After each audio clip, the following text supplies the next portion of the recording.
now, a 4-color ramp in the hands of David Inglis. No surprise there against Sean Goddard playing Teamer Adventures, which is kind of the other deck of the format that people feel like can, get some work done here. So this is our match. If you like Simic, we are here for you. Catch your Trinome. Come hang out with us as these players are going to take a look at their opening hands. Plenty of pathways and decisions to be made. The gameplay here is pretty dynamic. It's just a lot of very powerful things that are going on.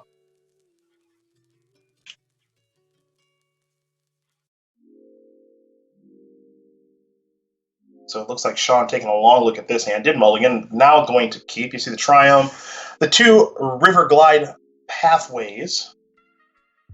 And we are underway here in game 1 of round 3 of our championship qualifier, everybody. Excuse me, our seasonal championship. Pardon me. I don't want to make that mistake again.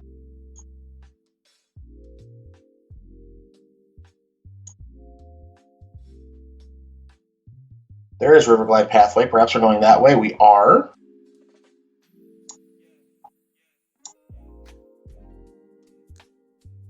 So Brazen Borrow, a very interesting card for this tournament. A lot of rate there. I think it's really strong against some elements of ramp and not very good against others. So that's a very interesting metagame call for this tournament. I think you had a very specific kind of field in mind.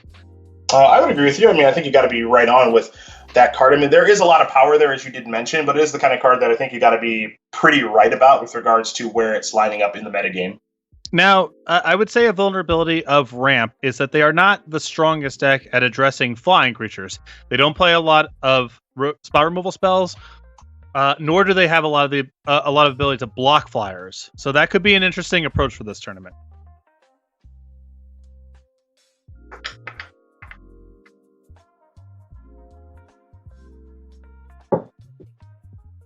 No Lotus Cobra on turn number 2 here. Inglis, this is one of the things that's interesting about the ramp deck to me, that I felt like we saw a decent amount of yesterday. I don't want to say it stumbles and fumbles a lot, but it did seem like, lands 3, lands 4. Didn't seem like they often had as many lands as I thought they would, I guess. Maybe the struggle outside of the gate was a little bit more pronounced than I guess I was expecting it to be. But I will say that when the format isn't all that fast and there's not an aggro deck breathing down your neck, you can keep hands that look like what Inglis kept because the games generally just go longer. Yeah, the ramp deck, for as much ramping as it does, it's not the fastest thing. And part of that is a function of the lands. The colored mana situation is not the most reliable early on in the game. And you're ramping largely off of either expensive spells or creatures, which are not the most reliable things themselves either. So the deck is not always the fastest out the gate.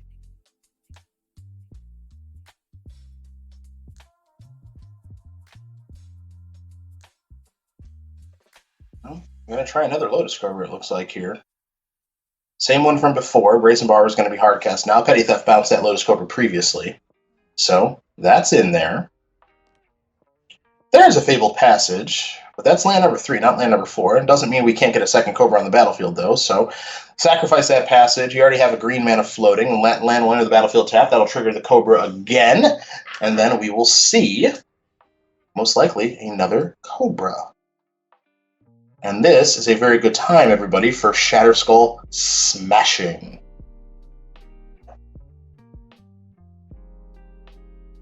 So this is going to clean those 2 Cobras up. And that's bad news there for Inglis because there was a very high ceiling as far as draw steps are concerned. If he was able to draw a Fabled Passage or just a land in general, his turn, could have been pretty crazy in catching back up. But now the Cobras are dead, and you actually see the land was drawn there in Temple of Plenty. Now this Temple of Plenty can bridge the gap into another land, of course. So we will see how this game continues to unfold right now. But again, because the format isn't so fast, Inglis is able to keep a hand like he did, which is very slow out of the gate because as we've played these turns, Inglis is only at 17, so it's not like he's at, 6 or 4 or something like that where he needs to run perfect right away. He might not even have to, as an example, Thundering Rebuke this Brazen Borrow because his life total is so high, Patrick.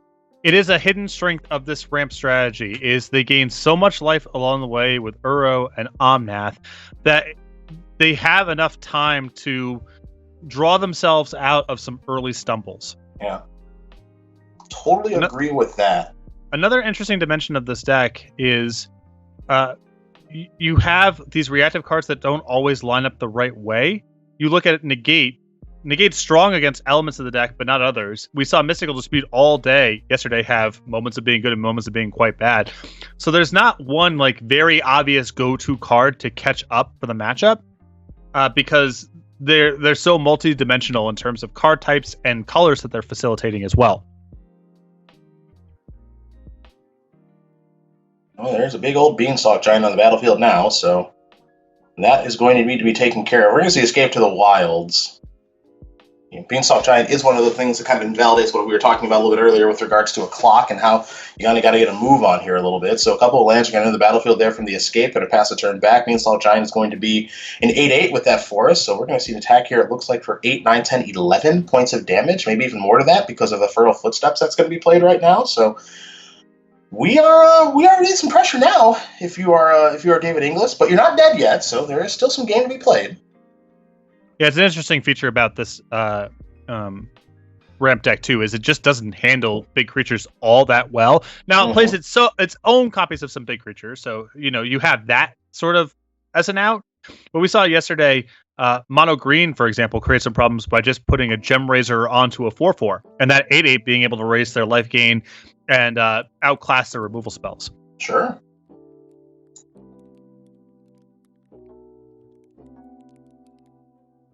It looks like we're going to sacrifice that Evolving Wilds. You see Inglis is down to 5. Goddard's... I don't know if he's feeling good about things because he's clutching this negate for dear life right now. And you're looking at a player that has, access to a whole boatload of cards here in Inglis. So we can see that. Now, what's the best way to sequence it out? Well, we're going to start things off with Omnath. That's in there. And we know how this is going to work. First, it's going to draw a card. And when you play a land, you're going to be able to get some more life. Now, there is a pathway in hand, so should be going from 5 to 9 at the very least. But just how broken can this turn be? That's what we're going to find out. Well, I think the hope is from Goddard's side is you have a negate that covers you against spells, and your opponent's unlikely to be able to outclass your creatures because just the nature of the deck and the size of your creatures. So hopefully your position has everything covered. The problem is that four-color ramp at these spots is capable of producing a lot of spells. It's not just about beating one creature or one spell. It could be a flurry of things, especially if David's able to unlock a ton of mana this turn, and then your 9/9 and your negate might not be good enough.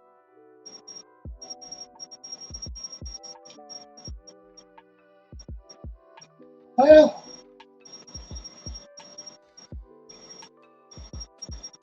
that's a good negate target. Pathway is not the ideal draw, but one card that it's interesting, right? Because we watched so much of this yesterday, and we didn't see a ton of Beanstalk Giant and Fertile Footsteps, but it felt like one of the cards that was a little underplayed to me yesterday that actually did feel pretty good because both sides of it are pretty nice, and the fact that the land does enter the battlefield untapped is also pretty good. So I know one of the things that you had talked about is just like the creatures aren't that big, Omnath's not that huge, and we saw Emma Handy and a couple others just get run down by, oh, that creature's enormous. And we are seeing that right now with Beanstalk Giant. This is a deck that doesn't play any sweepers, this 4-color ramp deck. So, double Thundering Rebuke's not even going to get the job done on a Beanstalk Giant. So, what is the clean answer to these two 9/9s? There really isn't one. I think your as the ramp player, your answer to that question is my battlefield's going to be so overwhelming and I'm going to gain so much life that I can sort of, shuck and jive my way through it a little bit by chump blocking, by gaining life, by keeping my head above water this way. But when the game looks like this, you are correct. There really isn't an out in the 4-color ramp deck. It's too hard to produce chump blockers in time. They hit so hard that your life gain isn't going to pull you over the top either. And so I think we're going to be going to game 2 here momentarily with Teamer Adventures up 1. Yeah, I think you are right about that. And Teamer Adventures, if memory does serve, is the only non-ramp deck that made top 8 yesterday.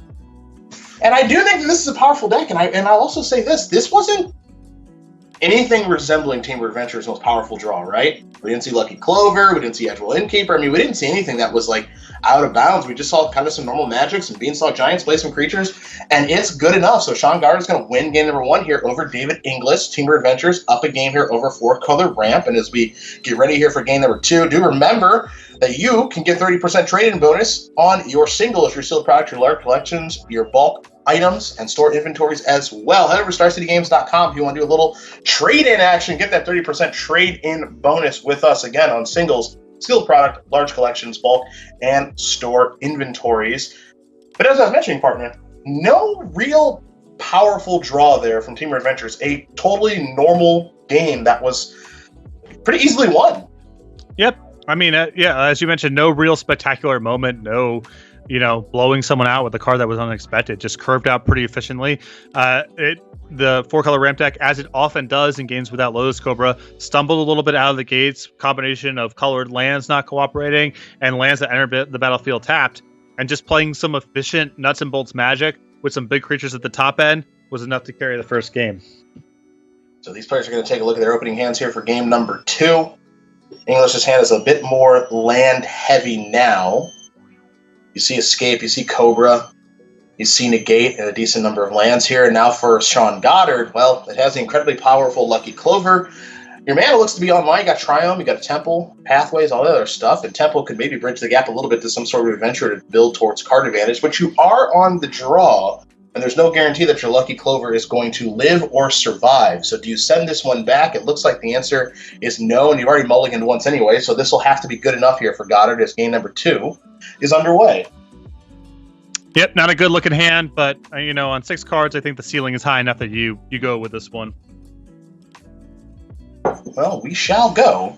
Temple of Mystery. I'm going to put that card on the bottom. Interesting situation here if you are Inglis, if you want to play Cobra, if you want to leave up Negate for a potential Lucky Clover. It looks like the question was answered pretty quickly there, which is being proactive. I've got a Lotus Cobra. Arguably, one could say that Lotus Cobra is more powerful than Lucky Clover, so you better have an answer for my thing. Otherwise, you're going to be way too far behind. Yep. I also, the Negate's just, I don't know, the ceiling's so high as the game proceeds, too. It's not like it's only good against Clover on the second turn. Yep, I agree with that. So there's a Lovestruck Beast. Not going to deploy the Clover right now. Get the Lovestruck Beast online.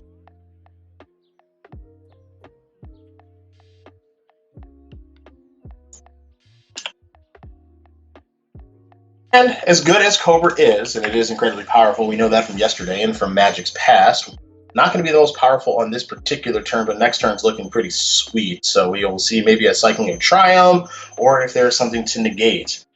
As things stand, Cobra's not going to attack, but that little 1/1 might from Heart's Desire. We'll see here momentarily. Going to kick things off with Pathway. So this is an interesting spot. Do you deploy the Lucky Clover to try to be mana efficient and put the shield down on Mystical Dispute's ability to counter a non-blue spell the next turn? Mm-hmm. I suppose the out here is just playing your 5/5. But there is an incentive here to... you could play the Clover, you could leave up Mystical Dispute to try to counter anything, or play your 5/5. All lines have pros and cons. They absolutely do.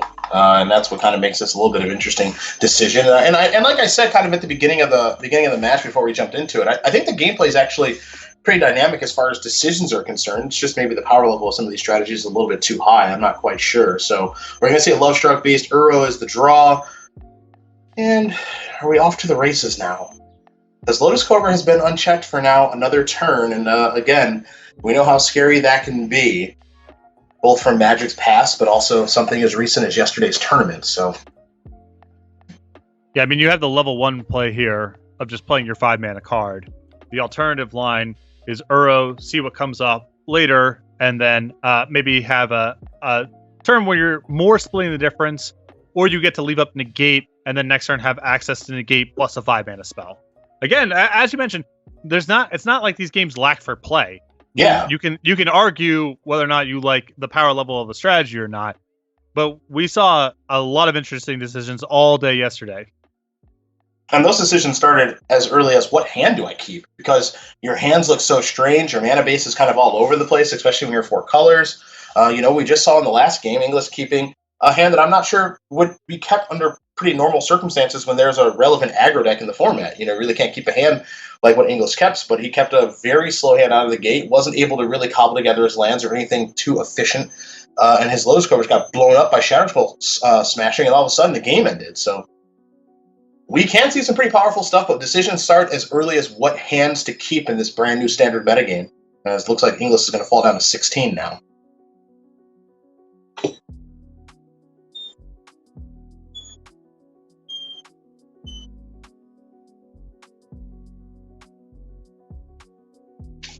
Are we going to go to a rather lucky clover? Not much to do with it, unfortunately, here for Goddard. Draws have not been kind for our Teamer Adventures player.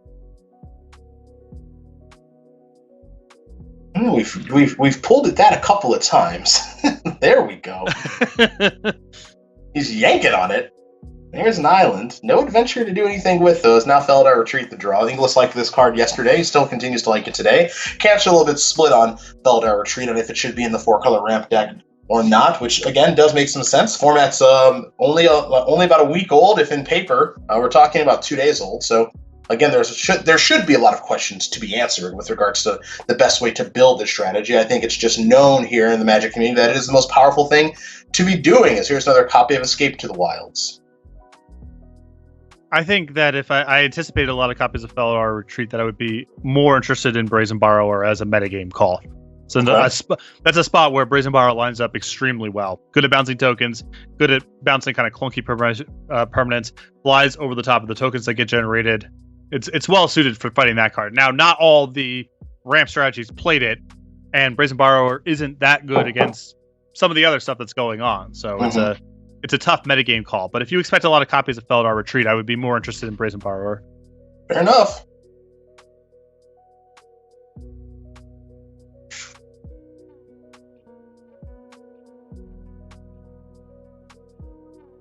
Again, decisions here for Inglis. That Cobra continues to be on the battlefield. Here is a Fabled Passage. There will be some triggers here for the Cobra, at least one.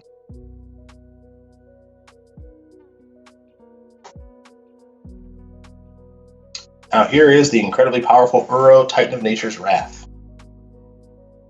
Disputable, we know that. And maybe your last window to dispute profitably, too. Yeah, that's the tough part, right? Because the window is definitely closing, and this Cobra continues to go unanswered. You don't have an answer for it. You want to be able to get something out of your Mystical Dispute. This is not the ideal target, but it is a target. And so Mystical Dispute is going to go after it to the best of its ability. And it'll work, even if it's not exactly where you want to be.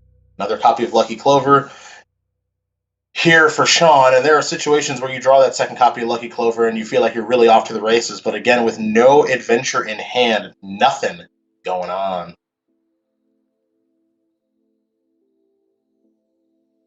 Down to 10 goes Inglis.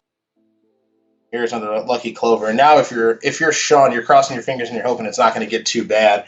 And if you're Inglis, and Sean's going to play another land here. At this stage of things, you're probably just thinking, all right, well, the only things I really have to care about are Counter Magic and Brazen Borrower. If you had a Stomp from Bone Crusher Giant, you would have played it by now. So just some reactive permission. I got to work my way around a little bit here, and I've got Negate to protect myself. So we'll see how he wants to sequence out here, but I think this should be a big turn for our 4-color ramp player.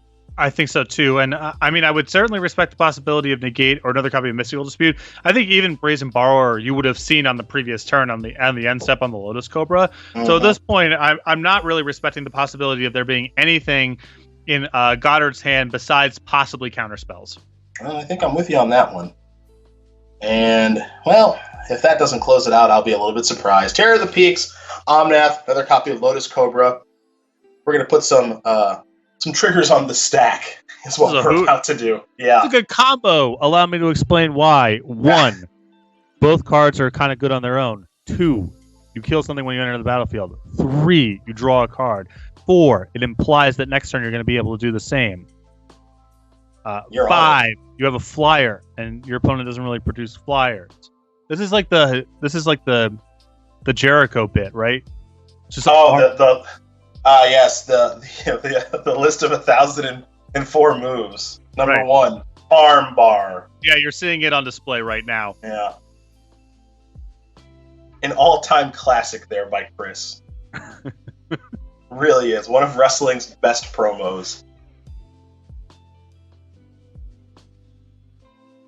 And now Feldar Retreat to add a little insult to injury. Let's sacrifice that Fabled Passage. We'll get a little bit of mana. We'll trigger some stuffs. And also, you also the other thing that you also know is that if my Genesis Ultimatum resolved, everything else is right. I'm clear for takeoff in every meaningful way, so I'm just going to do whatever the heck I want to do. Omnath has provided 4 mana, a white, a blue, a red, and a green. Cobra triggers will bring you even more. Looks like some blues and some reds. Kenrith time, perhaps? Inglis, someone who knows his way around a Kenrith in a very meaningful way. He was a very big fan of 4-color Reclamation back when that was a deck in the previous standard format, highlighting Core Set 2021. He preferred 4-color Reclamation. Those decks did play Kenrith, so he knows his way around a 4-color, and I'd argue a 5-color strategy as Terror of the Peaks is going to trigger, bring Goddard down to 9, and Sean said, I think I'm good. So let's get ready here for game number 3. But before we start there, we will talk here about the Command Chair with Sheldon Menery and guest. The godfather of Commander, of course, is Sheldon, former head judge of many a Pro Tour that Patrick and I have played in. StarCityGames.com/the Command Chair is where you can hear him talking about Magic's most popular format there in Commander with his good buddies like Toby Elliott and many, many more. Again, StarCityGames.com/the Command Chair. And of course, Sheldon, we wish you nothing but the best of health at this time. As we will get ready here for game number 3. Teamer Adventures, 4-color ramp. It's got to look a little different for Teamer Adventures, huh? That one wasn't so good. No, there's still there's the burden of you gotta shrink the length of the game. Left to its own devices, your negates, your mystical disputes, they're not gonna keep your head above water. And even I think with some of your synergy pieces, it's hard to hang with 4-color ramp if they're able to do their stuff. So not really anything that was Goddard's fault there. Took a mulligan, kept a hand that was speculative, but I think a good 6 with a high ceiling, and just didn't produce enough threats in time. Yeah, and I agree with you with regards to high ceiling, for sure. I mean, when you have a Lucky Clover, there's a lot of good things that can happen. But, again, in these games we've watched, we haven't seen anything to really indicate, oddly enough, that this is a Teamer Adventures deck. We saw Lucky Clover, but nothing meaningful with that card. We haven't seen any nonsense with Fae of Wishes just yet. Now, here we go. This looks a little bit more like what they're supposed to be doing.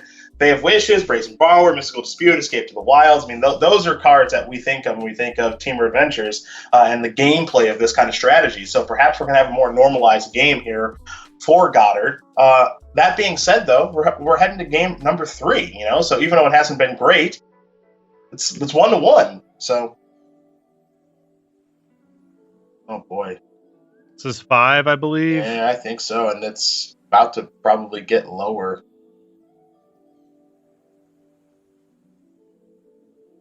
Don't think you can just keep the 1-lander. I think there's too much that's got to go right. But if you keep this, you put both Escape to the Wilds back, I guess. I think you just got to go to 4. I was a little surprised not to see him keep the first one, honestly. I mean, that hand was a little bit on the shaky side, too. A lot of ways for it to go wrong. I think it's it's not an obvious mulligan by any stretch, but I think there were enough holes in that hand's ability to make land drops, ability to apply enough pressure in time that I think on the play, when you have so many cards with a high ceiling, that's worth trying to find a good 6. But this is the downside risk, is you're looking at a really bad 5-card hand or trying to do it on 4 or fewer. Yeah, I agree with you on that one. I think this hand's got to go back. I think I do too. There's no path.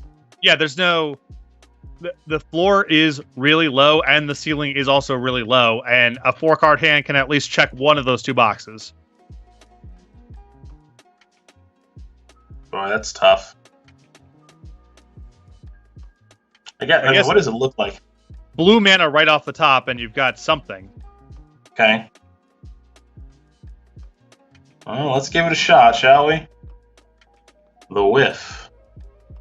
All right, well, Innkeeper, let's keep it cozy. Let's get some work done. No vacancies. No. Yeah. Cast that one. Bang. That's doubled the clock.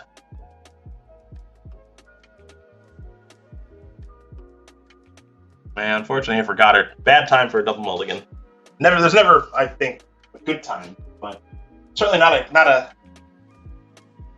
the ideal time.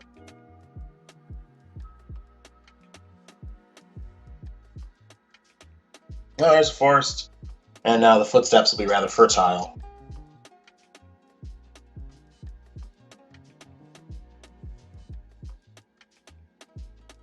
Get your Triome. Would have been nice last turn, but it's not bad that it's here. So let's bang on in. 16, thank you much.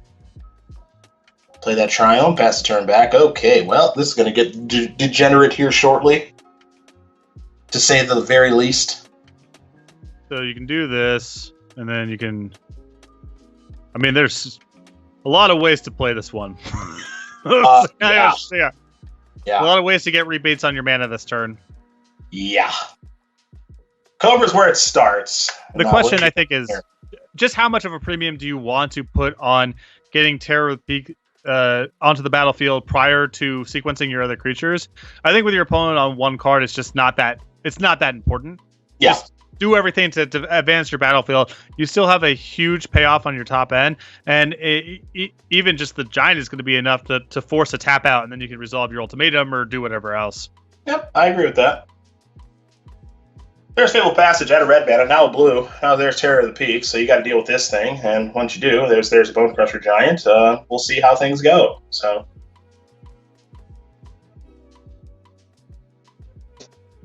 tough wait for it to go here for Goddard for sure. This is so frustrating. Allow me. Oh, please. Okay, so 4-color ramp does what it does yesterday. Okay. All your friends are asking you, "You're going to play 4-color ramp?" You go, "No." Team Adventures, like the matchup there a lot. Okay. You're 2-0. Win the first 2 rounds. Probably played against Adventures at least, ramp at least one time. Makes sense, right? Yep. Round 3, you're on camera. You like the matchup. Game 1, win handedly. Not even close. Game 2, mulligan. Have a clover, but never get a payoff card. Lose. Game 3, tough 7-card hand. Decide to lay it down. Go to 5, hand's not functional. Get crushed. Friends messaging you, "Why didn't you play 4-color ramp?" And you're just seething mad about this, the sum of all this. You've been there, right? You know this feeling. Of course I've been there. You kidding? And also friends who say, "Why didn't you play that deck?" They're 3-0. Right, exactly. With the deck. Yeah. I know I'm 3-0. I played against Team Adventures twice. The deck didn't seem very good in our games. Yeah. You know it. Of course. Oh, I know this game's over. That's what I know. Bone Crusher Giant, Omnath.